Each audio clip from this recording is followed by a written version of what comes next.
اعوذ باللہ من الشیطان الرجیم بسم اللہ الرحمن الرحیم السلام علیکم ورحمۃ اللہ وبرکاتہ۔ محترم ناظرین و سامعین، آپ دیکھ رہے ہیں علم on line health care YouTube channel اور میں ہوں آپ کا ہوسٹ۔ آج کی ہماری اس ویڈیو میں ان خواتین کے بارے میں وظیفہ بتاؤں گا، ایک تعویذ بتاؤں گا جن خواتین کے بچے زندہ نہیں رہتے یا پیدا ہو کر مر جاتے ہیں۔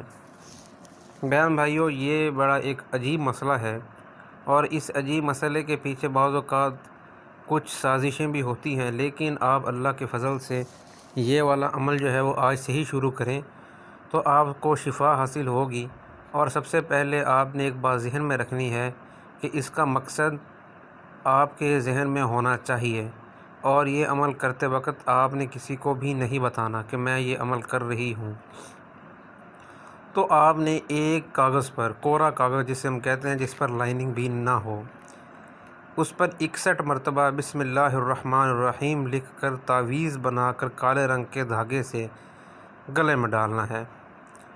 اور یہ بات یاد رکھنی ہے کہ اگر آپ کے بچہ پیدا ہونے والا ہے تو آپ نے اپنے گلے میں ڈالنا ہے۔ اگر آپ کا بچہ پیدا ہوا ہے اور آپ کو کے پہلے بچے پیدا ہو کر مر جاتے ہیں تو آپ نے اس کے بچے کے گلے میں دھاگا ڈال دینا ہے۔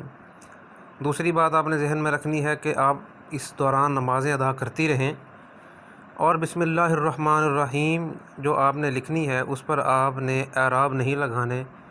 آپ نے جس طرح اردو میں بسم اللہ الرحمن الرحیم لکھنی ہے ویسے ہی لکھتے ہیں۔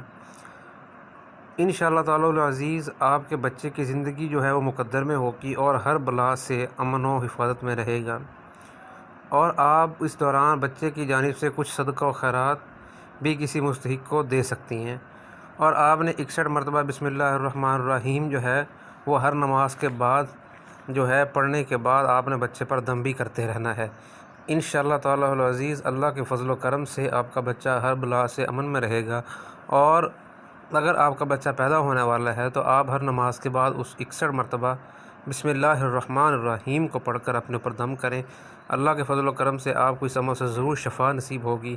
مزید اگر آپ کو اس میں کچھ سمجھ نہیں آیا یا آپ کا مسئلہ اس سے ملتا جلتا کسی اور نیچر یا کسی اور نوعیت کا ہے تو آپ ہم سے رابطہ کر کے پوچھ سکتے ہیں۔ مزید ہمارے اس پیغام کو مسلمان بہن بھائیوں تک پہنچائیں۔ السلام علیکم ورحمۃ اللہ وبرکاتہ۔